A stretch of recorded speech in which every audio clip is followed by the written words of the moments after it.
मैं बहन जी का बहुत सम्मान करता हूं, लेकिन उनकी नीतियों के खिलाफ जिस तरह से उन्होंने बीजेपी को वॉकओवर दिया है, उसका नुकसान बहुजन समाज को उठाना पड़ेगा। मुझे आप बस मात्र इतना बता दीजिए कि उत्तर प्रदेश के जो वर्तमान मुख्यमंत्री हैं वो बीजेपी के सबसे ताकतवर नेता है, तो विपक्ष ने सबसे ताकतवर नेता कौन सा उतारा है उनके खिलाफ?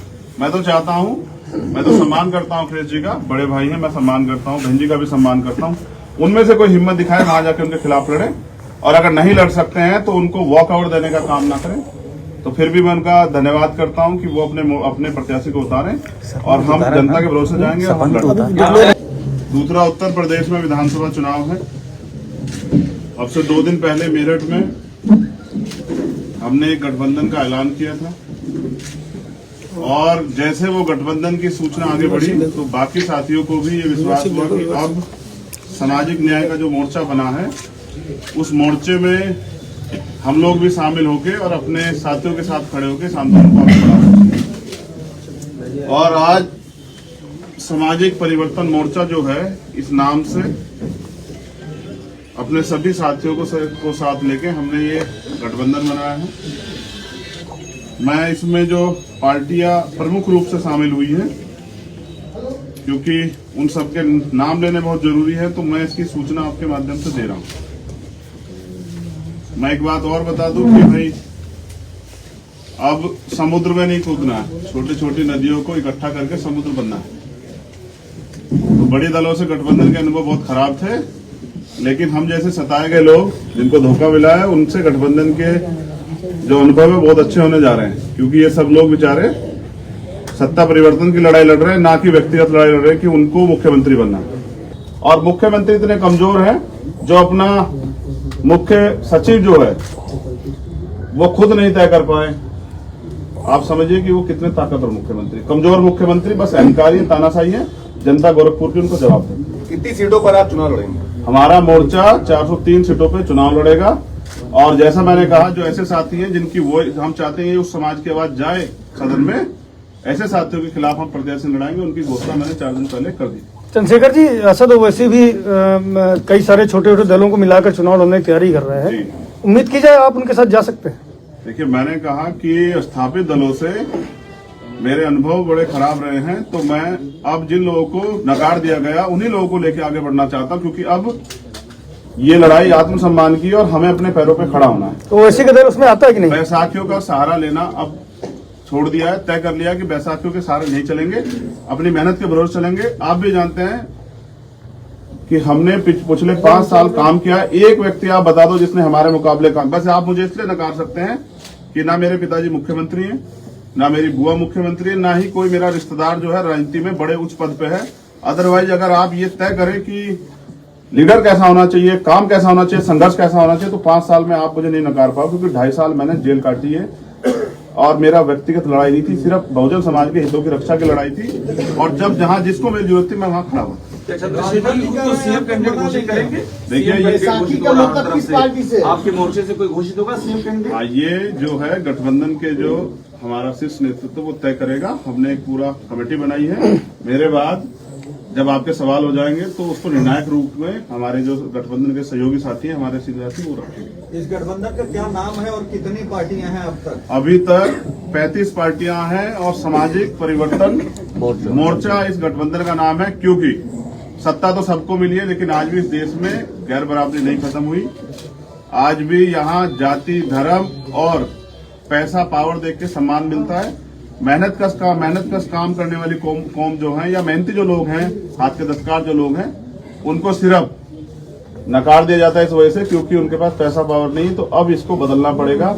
ऐसी भ्रष्ट राजनीति में हम लोग काम नहीं करना चाहते, और ये परिवर्तन का समय है। 21वीं सदी डॉक्टर अम्बेडकर कह गए थे कि वो हमारी है, इस देश के ताकतवर होने के समय। बीजेपी ने इस देश को आर्थिक रूप से, सामाजिक रूप से, राजनीतिक रूप से और बांटने का काम किया है, इसलिए उनके खिलाफ ये मोर्चा विकल्प बनेगा।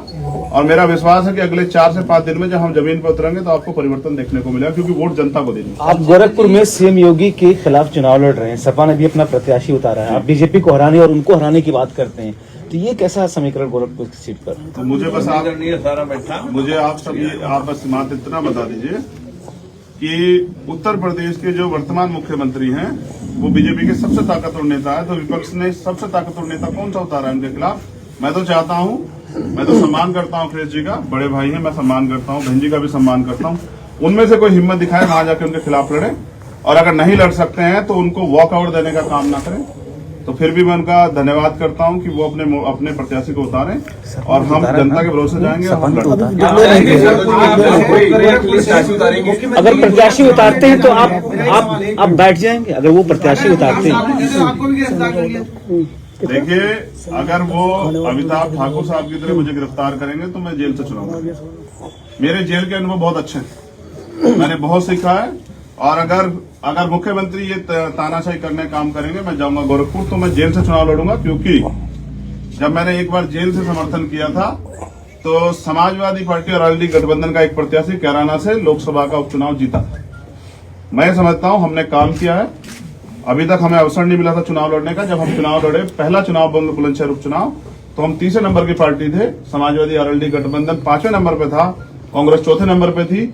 बस इसलिए नकारा जा रहा है क्योंकि उनको पता है कि अगर ये व्यक्ति खड़ा होगा तो आप जो आज लुभावने वादे कर रहे हैं, कल इनको पूरा नहीं करेंगे, और ये जनता के बीच रहेगा, आपकी तरह जो है महलों में नहीं छिपेगा, तो फिर ये आपसे जवाब मांगेगा, और जवाब वो देना नहीं चाहते। चंद्रशेखर जी गोरखपुर कहा जा रहा है जी, क्या आप अखिलेश यादव जी के खिलाफ कोई प्रत्याशी उतारेंगे मैदान? नहीं, मैं चाहता हूं वो सदन में जाएं तो मैं उनके खिलाफ प्रत्याशी नहीं उतारूंगा, और मैं गठबंधन के साथियों से अनुमति लूंगा कि उनके खिलाफ प्रत्याशी ना हो। चंद्रशेखर जी, गोरखपुर से अगर सपा अपना प्रत्याशी उतारता है योगी के खिलाफ, तो आप बैठेंगे या लड़ेंगे? मैं बैठने का काम तो करता ही नहीं। पिछली बार हुआ क्या था, जब मैं प्रधानमंत्री के खिलाफ लड़ने गया, माननीय काशीराम साहब को आदर्श मान के, तो बहन जी ने एक ट्वीट कर दिया था। मैं बहन जी का बहुत सम्मान करता हूं, लेकिन उनकी नीतियों के खिलाफ जिस तरह से उन्होंने बीजेपी को वॉकआउट दिया है, उसका नुकसान बहुजन समाज को उठाना पड़ेगा। मैं आपके सवाल का जवाब देने से पहले ये स्पष्ट करूं कि ना, मैं अखिलेश जी का बहुत सम्मान करता हूं, लेकिन आप ये सोचिए, क्या अखिलेश जी को चुनाव के बाद कोई छू सकता है? ये बहन जी को छू सकता है? ना हम छूने देंगे।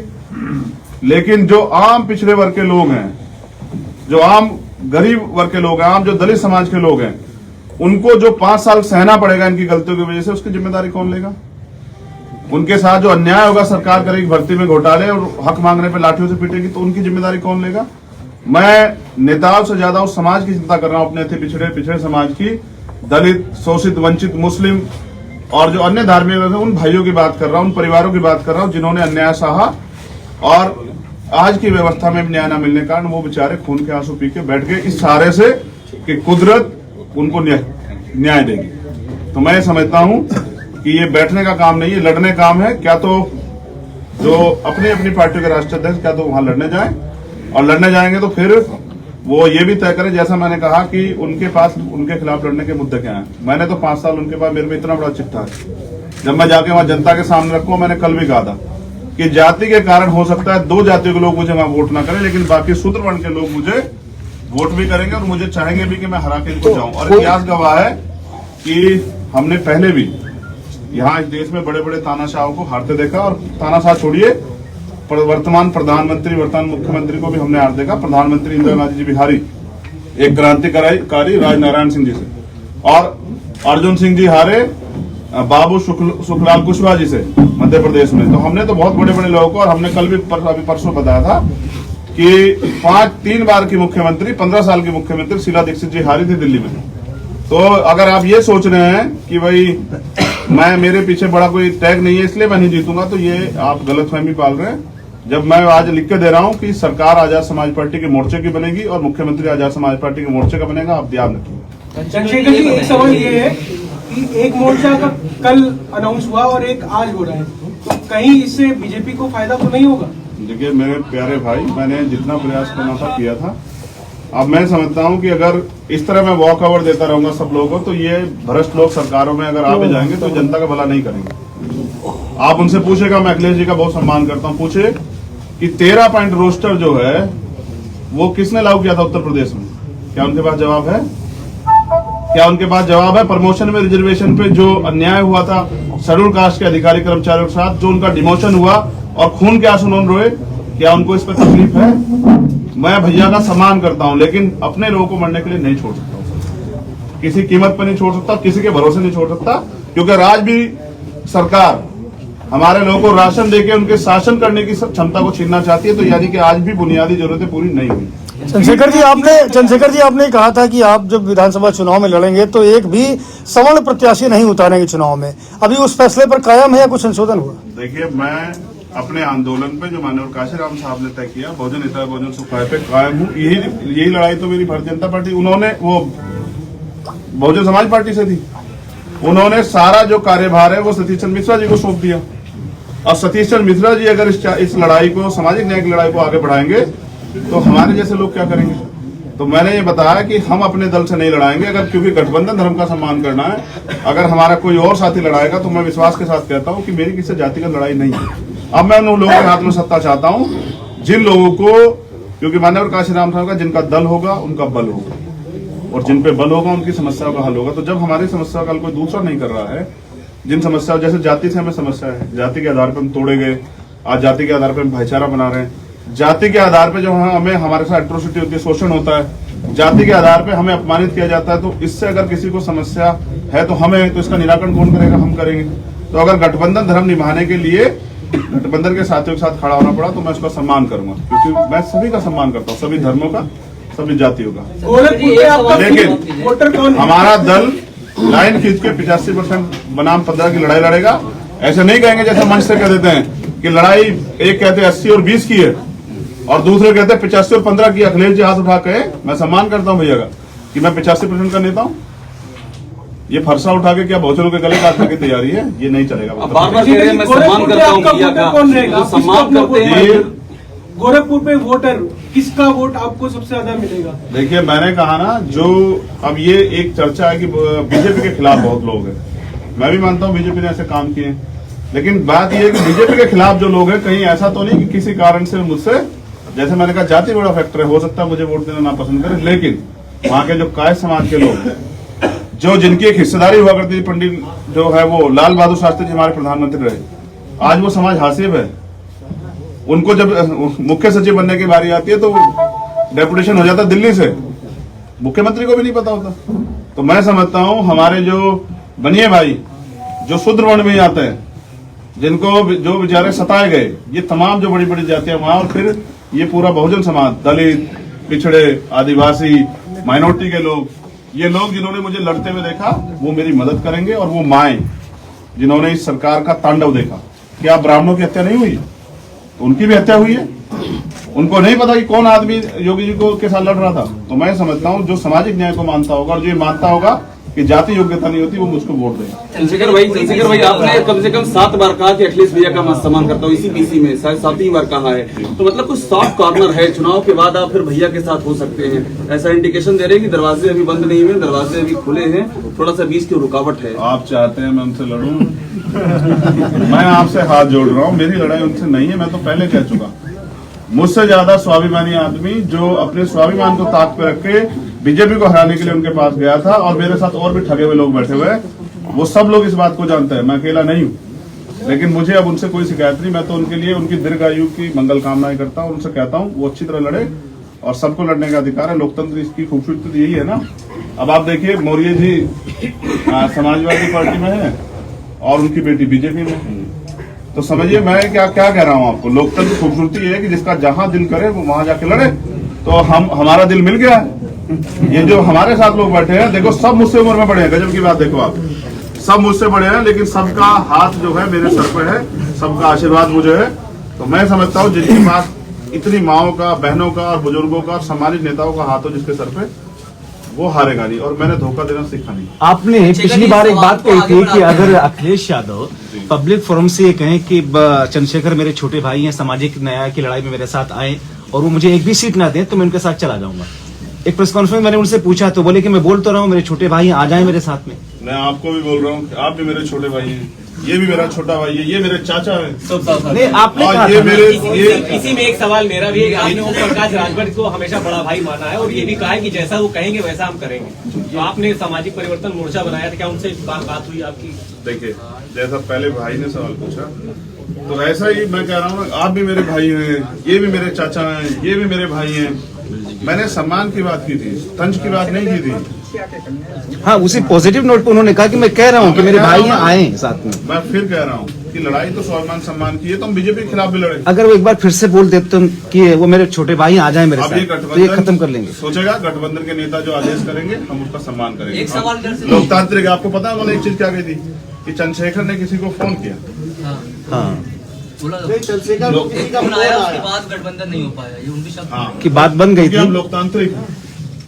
आपने जिस फैसले के साथ हम आपके पास आए, जिस प्रस्ताव के साथ, और आप उससे ना के बराबर चले जाए। जैसे मैं आपको कहता हूँ कि आप जिस भी मीडिया में काम कर रहे हैं, आपको वहाँ 30,000 रुपए सैलरी मिल रही है, मैं आपको 50,000 रुपए दूंगा, और आप मेरे पास आ जाए और आप कहेंगे सर मैं आ गया काम करने, और मैं आपसे कहूँ कि 2,000 रुपए दूंगा, करना है तो कर लो, तो शायद आपको भी ये ना के बराबर प्रस्ताव स्वीकार नहीं होगा। तो इसलिए मैंने वहां पूछा भीम आर्मी के जो हमारे नेता राष्ट्रीय कोर कमेटी के, आजाद समाज पार्टी के, कि अब ये प्रस्ताव चेंज हो गया है, अब आपका क्या आदेश है? तो उन्होंने मुझसे कहा कि फैसला आपका है। तो मैंने स्वाभिमान के साथ समझौता नहीं। तो मतलब उन्होंने आपके साथ छल किया, धोखा दिया। मैं तो कह चुका हूं, 50 सीटों की मांग की थी।